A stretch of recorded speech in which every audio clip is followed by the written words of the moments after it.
Team, Team, tadam, tidibidibim, Zusammen viele schlafen Kinder machen I love you.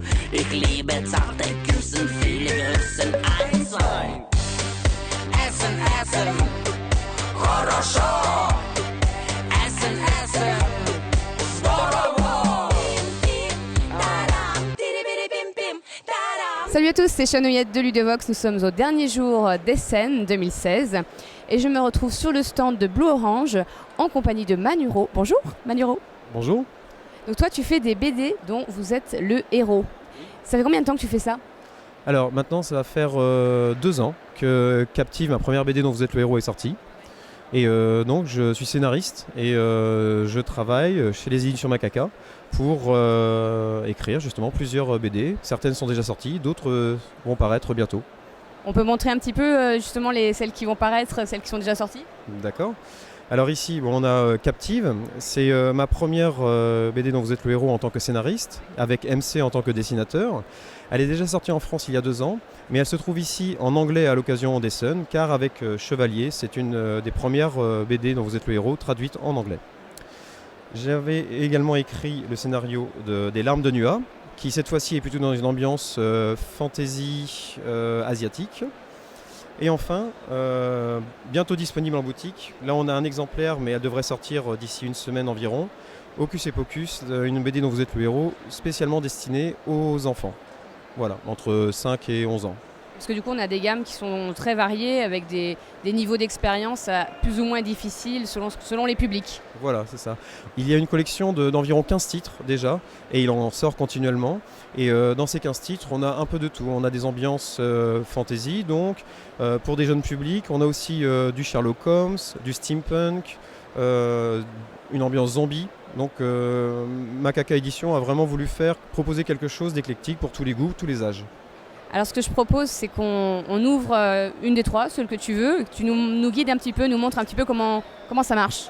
Bon, on va faire avec Captive alors, puisqu'elle est en anglais sur Essen. Alors au début, ça se présente comme une bande dessinée classique. Oui. Ah mais au tout début, il y a... Alors peut-être que ceux qui connaissent bien les livres dont vous êtes le héros vont être familiers avec la feuille de personnage. Il y a quelques règles. Alors ça se joue sans dés, mais il y a quand même quelques points de règles à respecter, tels que des points de vitalité, le temps qui passe, on peut ramasser des objets, on a également quelques caractéristiques. Donc on commence par une introduction BD classique, une histoire qu'on lit en suivant les pages, mais très rapidement, arrivé à un certain point, on arrive dans la première section, le premier paragraphe. Et là, on rentre dans la peau du héros, on rentre dans la peau du personnage, et c'est à nous de faire les choix pour réussir à survivre en premier lieu et à gagner la mission. Il y a un objectif qui, dans Captive, est de délivrer notre fille qui a été kidnappée. Donc, comme dans un livre dont vous êtes le héros à l'ancienne, classique, on a du texte qui nous propose à la fin, si vous voulez faire telle action, allez à tel chiffre, etc. Mais la grande différence avec les BD dont vous êtes le héros, c'est que l'illustration également participe au gameplay. Vous avez des chiffres qui sont indiqués. Et en suivant ces chiffres, même sans tenir compte du texte, on va influencer sur l'environnement. Par exemple, sur cette image, je ne sais pas si on voit bien, en allant au 25, on va aller vers la partie droite du manoir. Donc je tourne pour aller au 25. Et on voit le héros qui pénètre dans le couloir. Et là, il n'y a même pas de texte, il y a des numéros qui permettent d'entrer dans les pièces de notre choix. Une des subtilités, c'est que de nombreux numéros ont été cachés dans le décor. Donc ça fait appel au sens de l'observation du lecteur-joueur. Il va falloir avancer doucement pour rechercher dans le décor des numéros qui sont beaucoup plus petits que ça. Et si on parvient à les trouver, on va être dirigé vers des indices, des objets intéressants qui vont nous aider dans notre aventure. Et est-ce qu'on peut tomber sur des gros pièges et je sais pas, peut-être même mourir? Qu'est-ce qui se passe? Oui, on peut mourir. Ça va arriver au lecteur, presque fatalement, car il y a beaucoup de pièges, des adversaires, beaucoup de dangers. Et souvent, une première lecture, un premier essai n'est pas suffisant pour recueillir tous les indices et éviter tous les pièges qu'on rencontre. On va donc profiter de cette mauvaise expérience pour recommencer depuis le début. Mais comme on a une grande liberté de choix, on va pouvoir emprunter, pourquoi pas, d'autres chemins, découvrir d'autres aspects de l'histoire et du manoir, parce que c'est une espèce de huis clos, ça se passe dans un manoir.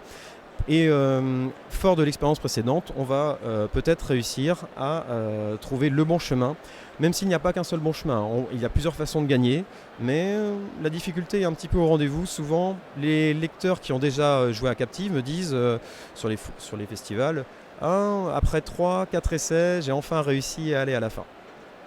J'imagine que ce n'est pas le cas sur une BD plus enfant comme celle-ci.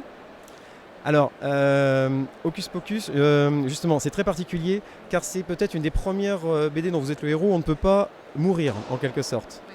Voilà, comme c'est pour les enfants, ça m'a paru plus intéressant de proposer quelque chose, une expérience de lecture et de jeu où on peut aller jusqu'au bout de l'histoire sans devoir s'arrêter brutalement.